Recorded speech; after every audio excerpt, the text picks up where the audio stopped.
हाजिरा ना आदा हाजिरा ए थिं थिंखि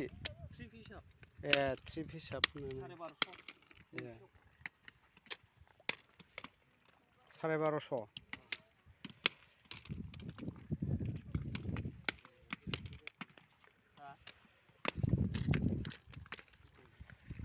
सेरमांगा दै खर'नि बियो नै गाइसमोन नायलां एसे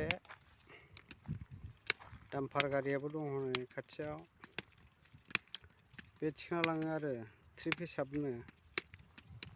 अन्थाइ देखावनाया